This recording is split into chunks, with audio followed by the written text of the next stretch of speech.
So let's, I thought that 4.5 and 4.6, they sort of work together. So if and since they're both on the test, we can do them kind of in either order. It turns out that a lot of the steps overlap quite a great deal and are kind of just useful things to know generally. For example, figuring out what's happening near a vertical asymptote. You really want to know whether that fraction is the rational function, is it positive or negative when x is getting close to that vertical asymptote from the right or from the left. That's very important. That helps you find the graph. So it makes sense to do this and then jump back to 4.5 with graphing the rational function, put all the work together. It just, to me, it's more logical to organize it this way. So that's what I'm going to do. So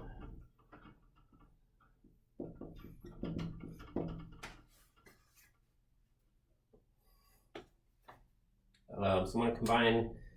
I'm going to do some stuff that we already did with 4.5 since it's kind of along the way. These are things that we already solved for, and we'll put everything completely together at the very end, but we'll break it up in a couple steps here. And I want to also organize it this way because these are all kind of related questions that we kind of want to all have them next to each other. Let me define what f of x is first. So f of x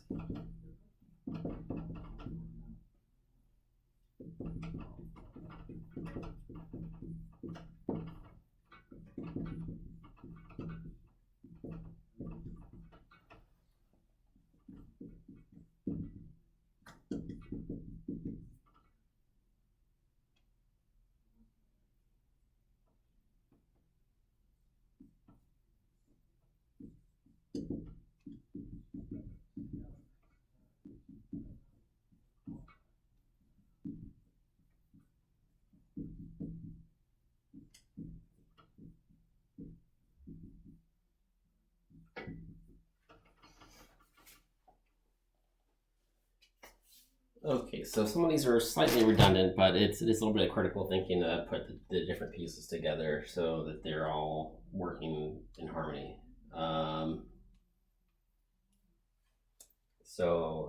Let's sort of look at all these. I think whatever order the question is asked, I think asking when the function fails to exist is kind of the most important, very first step that kind of overrides any other consideration you could try to make for all the other ones. If the function fails to exist, then just because you've oversimplified something like this 0 divided by 0, the function is not positive or negative. It just doesn't exist at all when x is -2. And that's initial concern is never really goes away. If we want to simplify this, we have to make a note. The original function completely failed to exist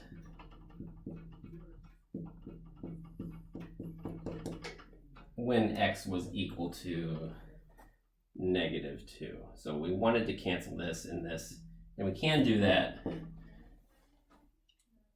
for every x except for -2. Those two things cancel. When x is -2, it's the whole thing is nonsense. The rest of the time, it's this simplified expression is what you get.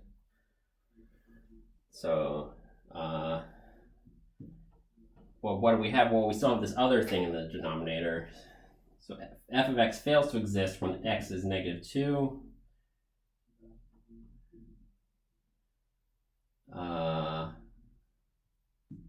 And when x is +4, and as a set, this is the set. It's those two values of x. The set of x is such that f of x is undefined, is the set consisting of -2 and +4.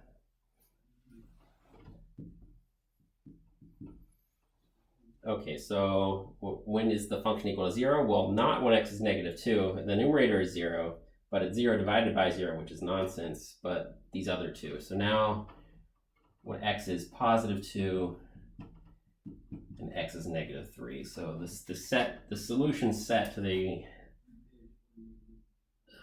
equality. F of x is equal to 0. We have positive 2 and we have negative 3.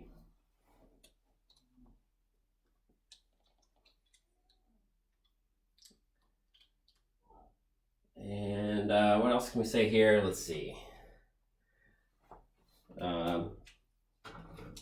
We'll use a different. Maybe I'll use red for this when I cross them out. So what happened? That that thing in the denominator, that factor x plus 2 was every x plus 2 factor canceled with something in the numerator, and we actually get a whole. Because if we plug negative 2 into all of this, we get a y value that's well defined for everywhere x leading up to x equals negative 2. But then, however, this x minus 4 in the denominator, the numerator is non-zero, so nothing cancels this one. We get a vertical asymptote when x is 4, just sort of connect that to some old material. The function is 0. This is not where the function is undefined. The second thing we did was these were the zeros of the function. Those are the inputs that cause the function to be 0. And what happens is with rational functions, the numerator and the denominator are these nice smooth looking things. So either you pass through a 0 or you go through a hole. But what happens is either you have an asymptote and it sort of jumps, maybe, or it stays on the same side, or it goes on the opposite side. And just the zeros, the holes, and the asymptotes are the only places where you can switch from either where the function can switch from either positive or negative. So, so for these two.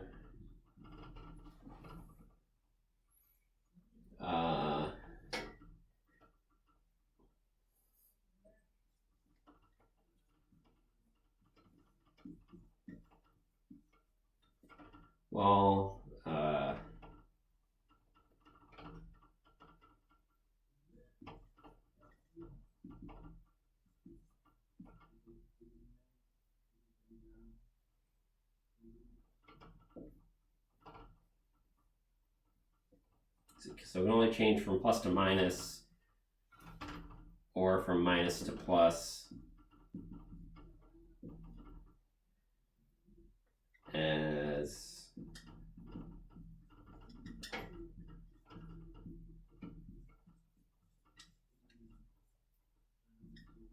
as x passes through a 0, whole, or vertical asymptote.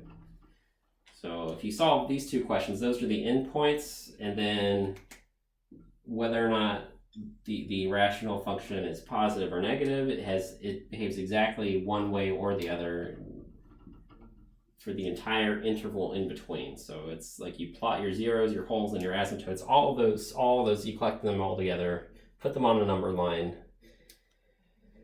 The function, you take one sample point from each interval, and that's the whole story.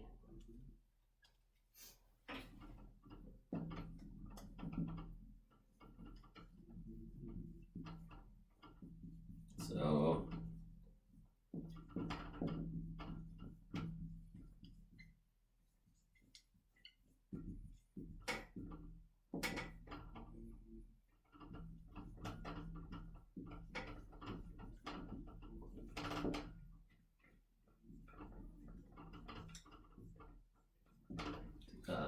that's the strategy. So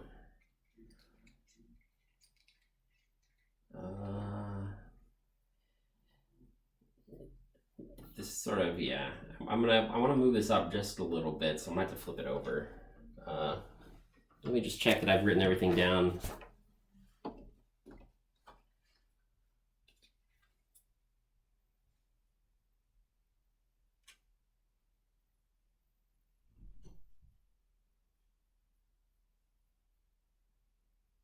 Yes, okay, so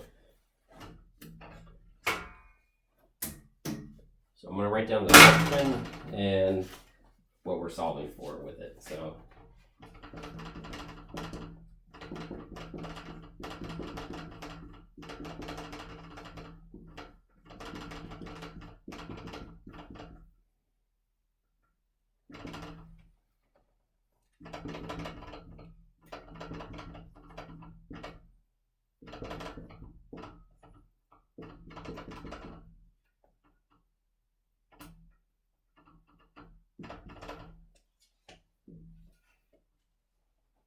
big number line, I had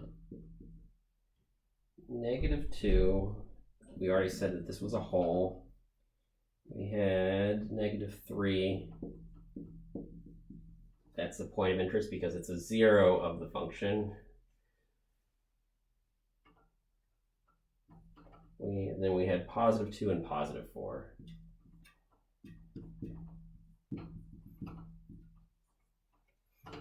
So +4, we can see that the denominator has, yes, the denominator has more factors of x of the form x minus 4.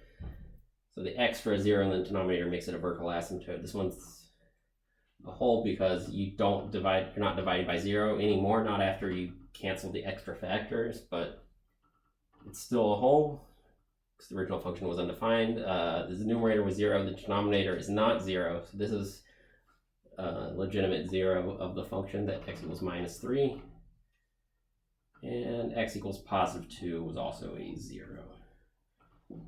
And then these intervals, well, we still have to, x could kind of go all the way out to negative, toward, x could increase endlessly, past 4, x could decrease beyond -3. And we need sample points. And this takes a few minutes. You have to type very carefully.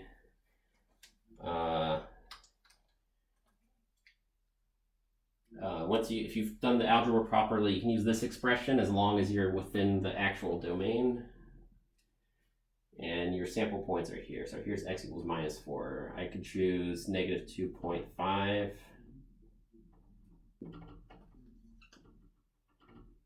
So here are the endpoints for the inequality. We want to see where's the function positive.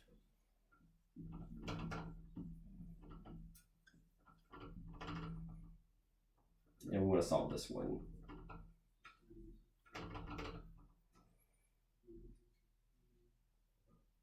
Okay, so this was really annoying. I did it with a calculator. You'll just have to, you pick your favorite sample point in between. So these have to be in increasing order or else it doesn't make any sense. So 0 is a valid sample point, 3 is a sample point. This one's annoying because -3, -2, you have to pick a half, you have to pick one halfway in between, or you could have picked -2.25 if you wanted to, but might as well do the easy one. Here's 3, and there's 5. So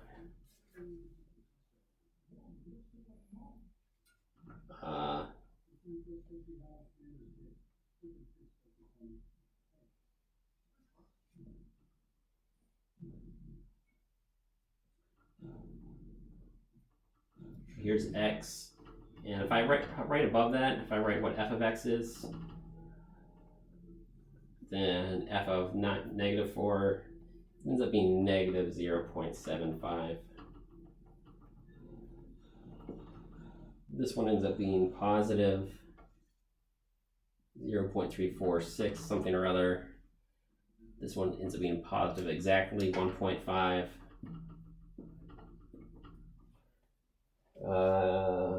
We get a negative, and then we get another positive, but let me write down what the numbers are. This one's a -6.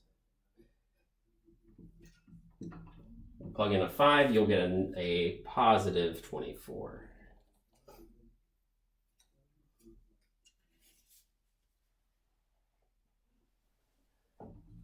So here's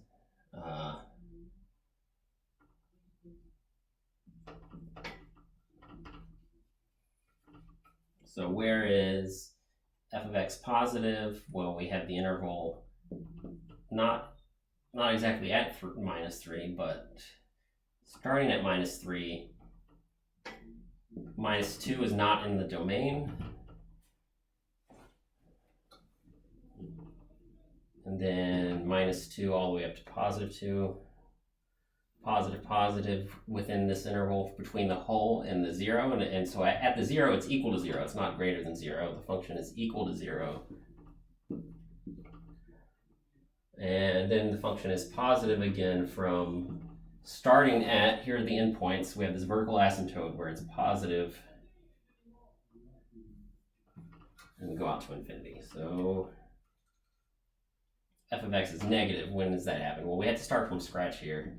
Just because some of the endpoints are included, some of them are not. We have to be very careful. So this interval is here. Then the interval from -3 to -2 is where the function is positive. And then the next time it's actually negative again is not until we get to positive 2. And then all the way up to positive 4. And then from there on, there's a vertical asymptote, and then the function is just plain positive from then on.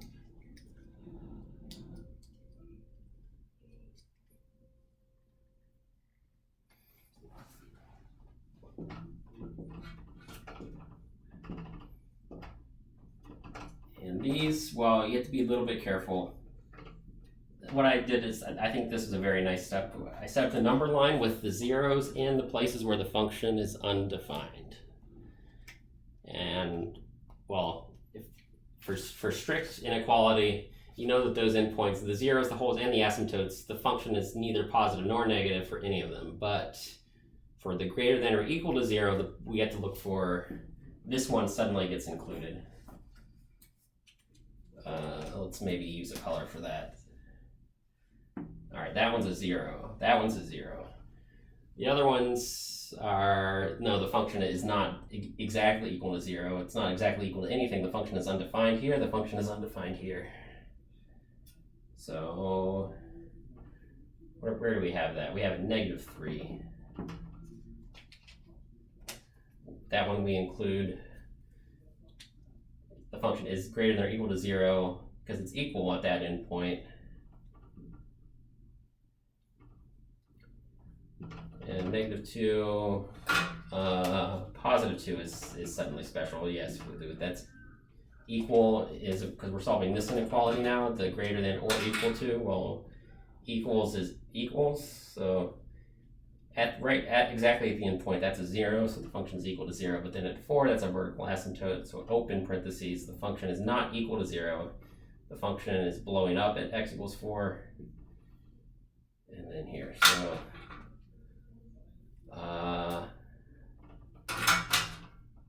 okay, so here's our work for x, f of x being negative.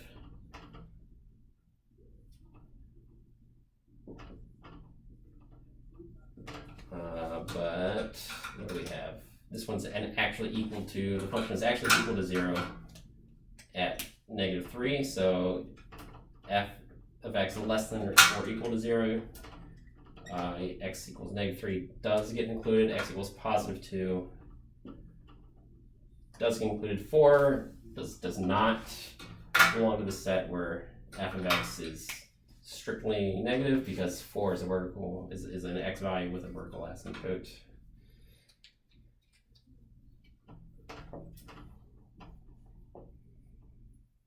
So your holes and your vertical asymptotes do not get included in the places where the function is equal to 0, but the zeros get included. So compare and contrast a little bit.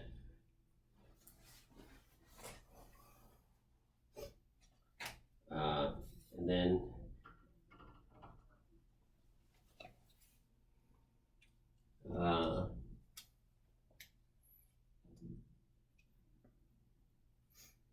evaluating the function, it's just you figure out what, well, this expression, you figure out what all three of these numbers are, you multiply them, so you get -6 times -1, all divided by -8. You know, getting a negative number, and maybe we want this particular y value, like we're actually graphing it. Let's actually graph it.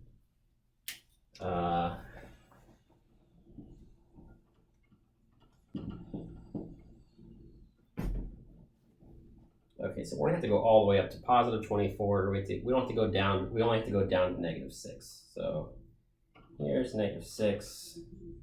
1, 2, 1, 2, 3. Maybe that was a little bit too far. Okay, let's put it down here. So we go 6 times 4 is 24. So just to space it out. So 1, 2, 3. Really having a hard time drawing evenly. Let me slow myself down a little bit. Okay.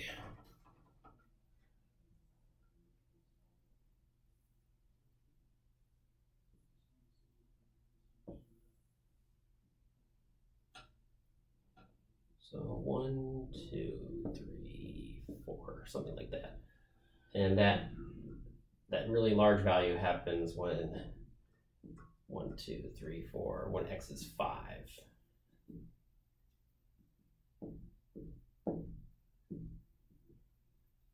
And let's see, looks like I use sample points for x going all the way out to -4 and +5. So that's far enough.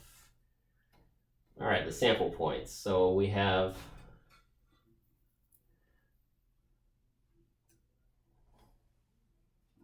at the whole, we can actually evaluate the simplified function. I should have done that earlier. What do we get?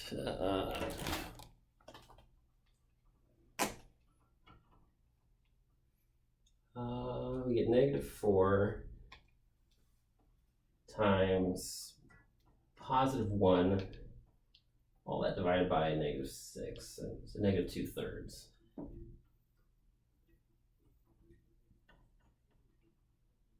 Or no, positive, sorry.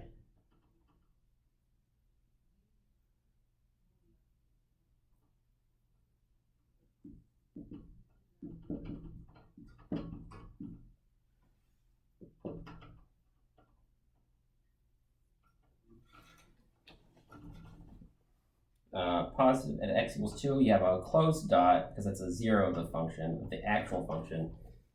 So the simplified function, you can plug in -2 and the output is going to be equal to +2/3. That's the simplified function. The original function is unfortunately undefined because it's 0 over 0, but the whole is at here. Okay, then we get our zeros. We get a 0 when x is, I accidentally drew that a little bit, didn't draw that quite so evenly there. Okay. There's a 0 exactly at x equals -3. When x is -4, x is -3/4.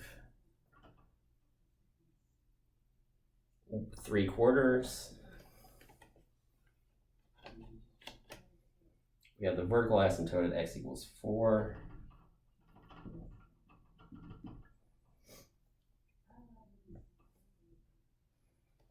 We've got a lot going on here.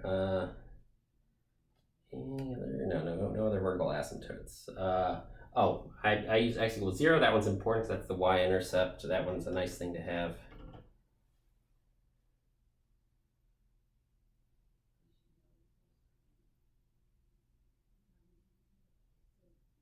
So that's kind of interesting. Looks like it does all this. And then I used a sample point at x equals 5. And here it is, y equals 24. Oh, sorry, 1.5. Sorry, I forgot that's x is equal to 6. So actually this whole at is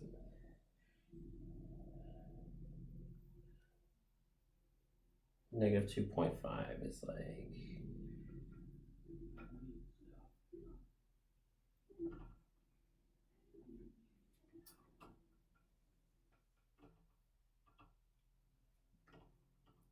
that's what I should have labeled my y-axis. Sorry. Here are all these y values. When x is -4, y is -3/4. When x is -2.5, y is +0.346. When x is -2, there's a whole slightly higher than that. When x is 0, exactly, we get a closed dot just a little bit higher than that. We are at 1.5. an actual point on the graph.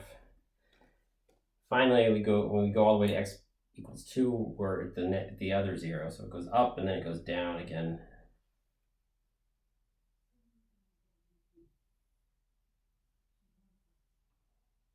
We know I have a vertical asymptote here. And when x is 5, we are pretty close to that vertical asymptote. So who knows exactly how it works, but we've got something like this here. The only thing we haven't done yet is the slant asymptote. So notice that this is x squared plus x minus 6 all over x minus 4 equals, I did the long division earlier. I claim that this is x plus 5 is the quotient, and then the remainder is 14 over x minus 4.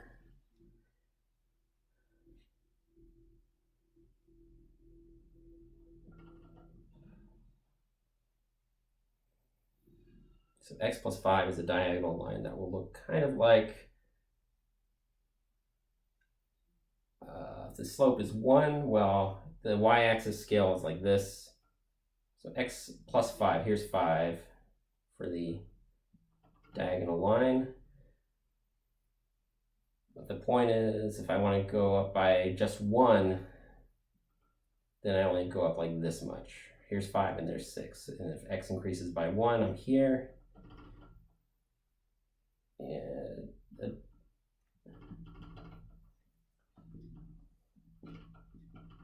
here's the oblique asymptote.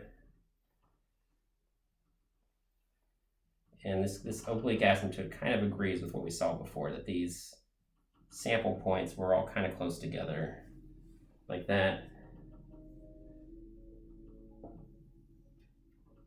And if I were to keep drawing, it keeps going down, but then it eventually comes up. Oh no, I'm a little bit off. Oh, my computer is pointing the right way.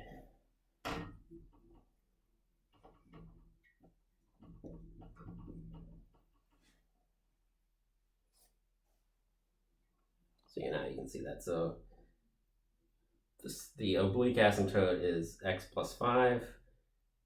So this would keep going down, but not down forever. It has to start turning around, and it maybe could cross. It could go up and down, but eventually it stabilizes and travels along the oblique asymptote whenever it sort of stabilizes as it goes farther and farther. And that's kind of the whole picture. So the only thing that's missing is I could actually perform this long division for you. Maybe I'll do that real quick. So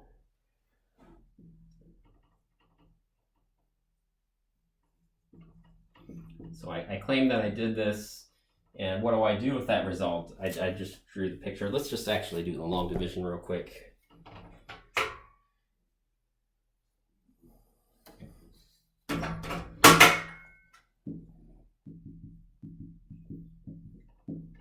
X squared plus x minus 6 all divided by x minus 4 is equal to question mark. All right, so x squared plus x minus 6. We already did this, a whole video on this, but we only did one example, so maybe one more for good measure. How many of these does it take to give you that? Well, you need one x copy to get x squared.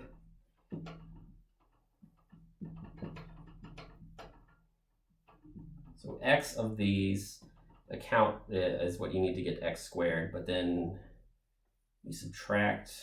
So how many of these does it take to give you that is what division means. You need x of them. That cancels the x squared, but then what do you have left? You have 5x left to deal with. And then you carry this minus 6 that's left over. You have to get rid of that 5x, which means you need a plus 5. That's the most important thing, but let's just do it. 5x minus 20. Subtract that from what you still have left, and you have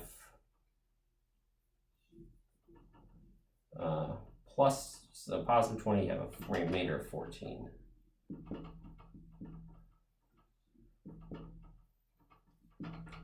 And that's